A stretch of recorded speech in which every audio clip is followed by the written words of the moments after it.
Welcome to Rainbow Rhythm, the LGBTQ music show, featuring Left of Straight podcast special music correspondent, Zach Day. Join this amazing singer and songwriter as he features new or independent music artists that are on his music radar.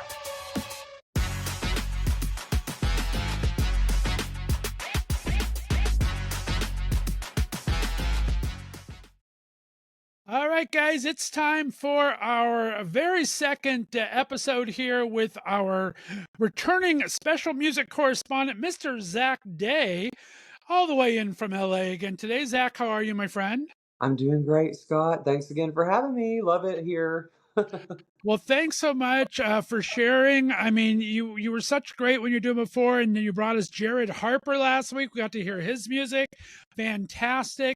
You're getting ready to record, and it might be close to out by now, your new single. Talk about that. How's that recording process going? It's been good. It's been really, it's been a lot, but it's been good. I mean, it takes a lot of time. It takes a team to make something great. So me and my friend Richard Rauda, he's been producing for me for the last couple songs. He produced Your Bored and I Hate It, which you also played last week. And then he also produced Available, which is my my most recent release is Available.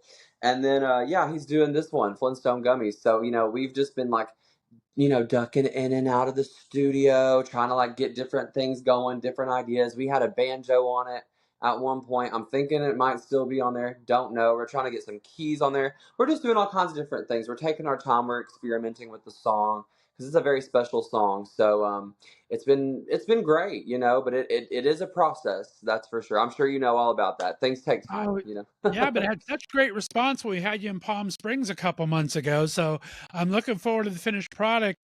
And I think Available is the one we want to tease everyone with today. Do you mind if we play that today before we get into it? Sure, go ahead. Available. Yeah, this one was written not too long ago when I was living in Nashville. And it's just kind of about unrequited love. So hope you guys enjoy it. The only kind of love I know, my friend. I'm Right, me telling you. too. Guys, this is our special music correspondent, Zach Day, with one of his latest releases. This is available. We'll be back on the other side. You listen to Left of Straight Podcast right here in the Left of Straight Podcast Network. Swear I felt you holding my hand on a beach somewhere in Thailand, in a dream I had last week. When you told me you only had eyes for me, I tried to play it cool, but you never look more beautiful, and it hurts me every day, but I can't walk away. Oh, I want you to myself, but my body hurts. Just another hour if it helps you to see my worth. Can't you see that I'm available? Everything I have is holding on. How could I be more honest? I promise I want this. Lay it all out on the line. You're fine and I'm available.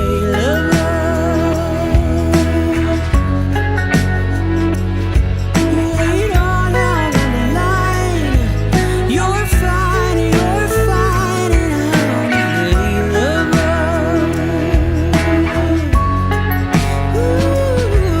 Lay it all out on the line. You're fine, think I love you more than anything. And that's really hard for me to say. You keep me at arm's length.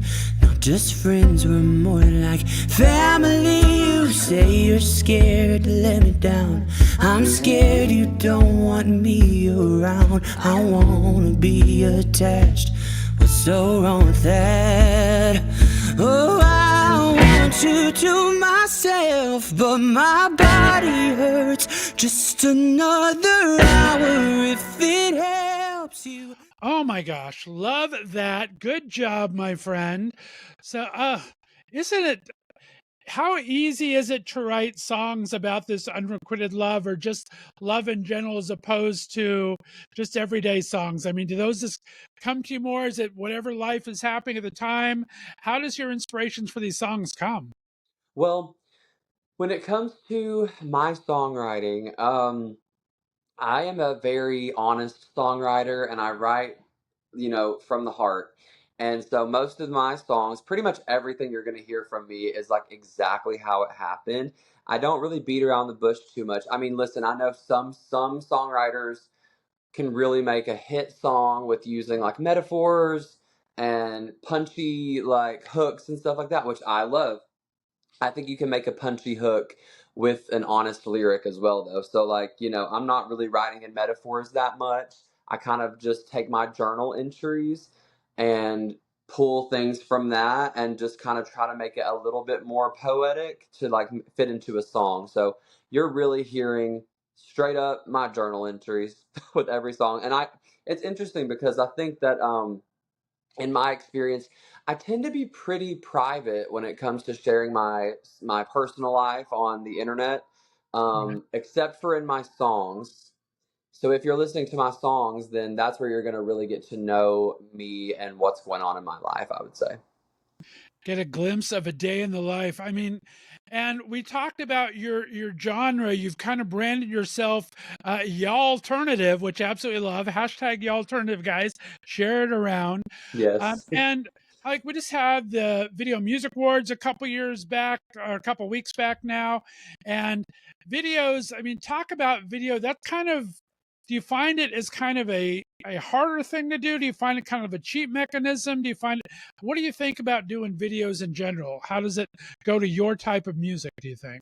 I mean, I think that videos can be a really good way to express yourself creatively in other ways besides just the song. I mean, like, if you can work with the right team and come up with some cool concepts or something like that to, like, just give the audience another way to access the song, then I think that it can be really good. It's just expensive. So if you have a big label behind you that's willing to, fork out thousands of dollars, then go for it. For me, like I mean, I just shot like all this really cool stuff for like Flintstone gummies and a couple other things that's getting ready to come out. We just shot like a bunch of cool stuff in the like middle of the Mojave Desert. It looks amazing. I can't wait for y'all to see that. So that could already be out now too. I don't know yet, but we just shot that a couple weeks ago. And that stuff costs thousands of dollars, but if you have like friends or the right team that's like willing to kind of negotiate, come up with some cool Right. concepts, it was a great experience for me because my friend Trent, he is an amazing videographer and he really put together this team, and he was just like, let's get as creative as we want. I'm like, y'all, if you want to like take me to a church and throw live snakes all over me, I'm cool with that. So y'all just get ready. Y'all ain't ready. We got all kinds of great stuff coming your way. It's just fun, you know what I mean? And as long as you're working with the right people, you can really get creative, and that's what's most important to me is just getting creative, pushing boundaries, and just having a good time. I love that. And I agree 100%, especially in the creative community. I mean, I started out 9 years ago when it was the year of the web series, right? And so it was tough to get on TV. There's writer strikes going on. It was tough to get on TV. So a lot of my actor friends and producers and writers, they create these web series. And like you said, it's like, okay, I'm a great cook, so I'll bring stuff for catering, and I have a good camera for this, so I'll film this, and I'm a good editor. And it really takes that village to get these things, because otherwise, like you said, it's hundreds of thousands of dollars or at least tens of thousands of dollars. Right. But Yeah. with a good team of friends, you can really put together some fun work and at least creative for yourselves, right? Yeah, I mean, like that's super important. And like, I don't know, there were times in my career in my life where I've just been really kind of discouraged because I'm like, wow, how is this person getting to put out all of this stuff and do all of this cool creative stuff? It's like, well, most of the time they have some friends or family or someone that's also involved.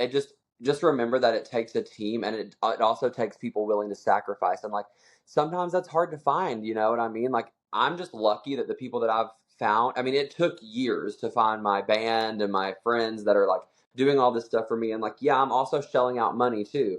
So it just takes time to find the right people. It does take a little bit of money that you have to work hard for. I'm just investing anything I'm making, I'm just investing it back into my career. So, it's just a give and a take. It's a sacrifice, but yeah, don't get discouraged if it's like, oh, how come Zach's getting to put out all this cool stuff? It's like, well, you just got to find the right people that are willing to do a lot of things for you. And that's why it's also important to remember to like be kind and be gracious and be, Right. super open-minded and just yeah, try to just keep everybody on your good side, right? Or keep yourself on their good side. You know what I mean?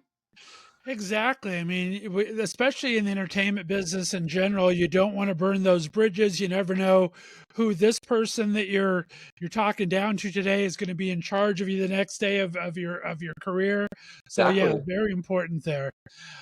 You've been doing such great job as a special music correspondent, kind of finding new people because you know me, I'm very slow and late to the music party all the time.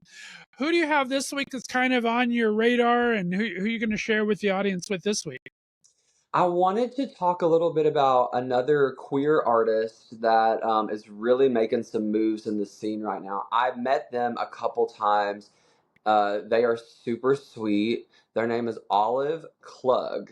And so, yeah, I don't know too much about Olive, but I know that they're openly queer, openly non binary, if I'm correct. And the music is just really, really good. The songs are great. It's kind of given that alternative energy that I Right. love. So, yeah, I definitely recommend checking out Olive Klug. I love that. Well, let's go ahead and play a little sample of Olive here. Our special music correspondent Zach Day's recommendation of the video here. We'll be back on the other side. Listen to Olive Klug.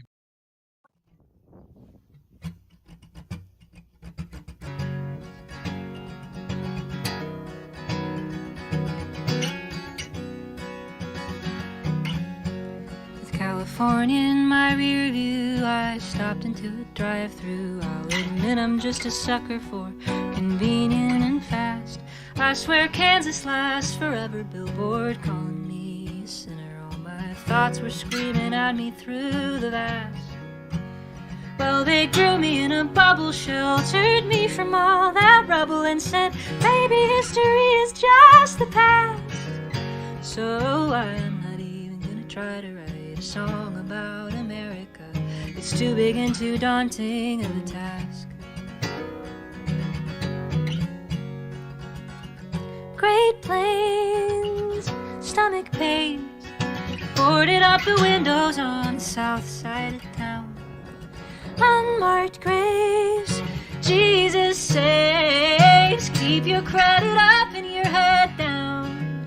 You better keep your credit up and your head down.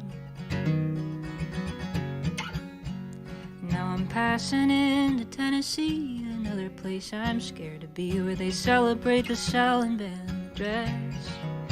And while they hold the burning fork, she's boarding a train to New York, where she'll pay triple rent and learn how to repress. But hey, everything's so different now, with corporate pride campaigns and how Hollywood's just getting so diverse. We are back, and that is our recommendation for this episode of Special Correspondent Video with Zach Day. Good choice, my friend. I like that. Thank you for sharing that.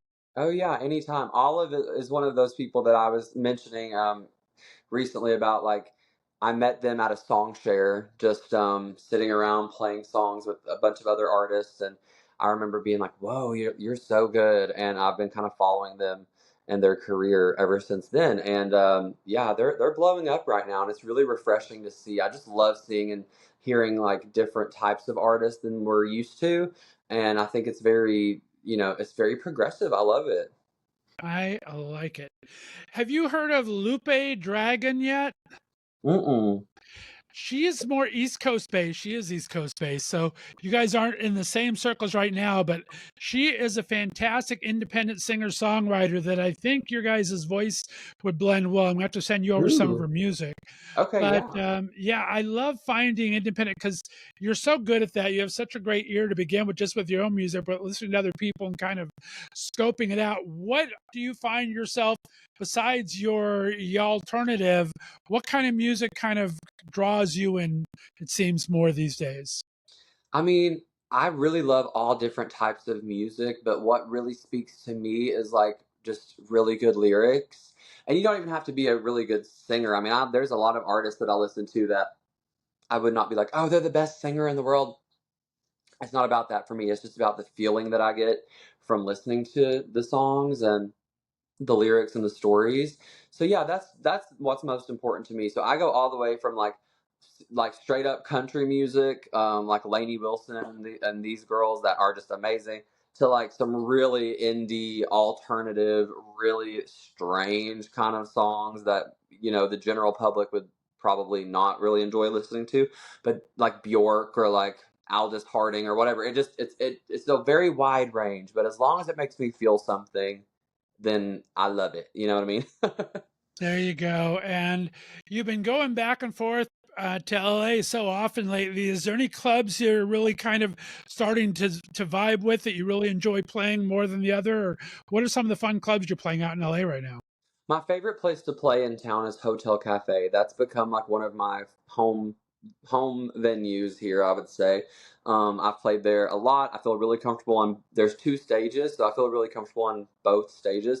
And then most recently, I played Desert 5, and sorry, just give me a thumbs up. But I just played Desert 5, which is like this kind of newer venue slash bar here in LA, but it kind of has Nashville energy. It's got like cacti all over the place, like Dolly Parton hanging on the walls. It's like wooden features and stuff like that. They have a rooftop pool, and it's like a lot of like hot bisexual cowboys with tattoos. It's really a cool vibe. Yeah, it's the alternative for sure. I love that. That's amazing. Well, we got to start wrapping it up here, my friend. Thank you so much. We're lucky to have Zach, hopefully 2 times a month, as long as he can fit it between his gigs and his recording, of course. Zach, remind everyone where they can find your website and get your music and follow you on social media, my friend. Feel free to follow me at Zach everywhere or Zach.com.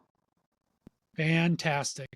All right, guys, we're going to be lucky to have Zach next month. Be sure to look for us then. We appreciate you tuning in every time to Left to Straight podcast. Have a great rest of the week, everyone. Bye-bye. And that's all for this episode of Rainbow Rhythm, the LGBTQ music show, hosted by singer-songwriter Zach Day. Tune in next time when we'll feature more great music you just might not have heard of yet. Goodbye.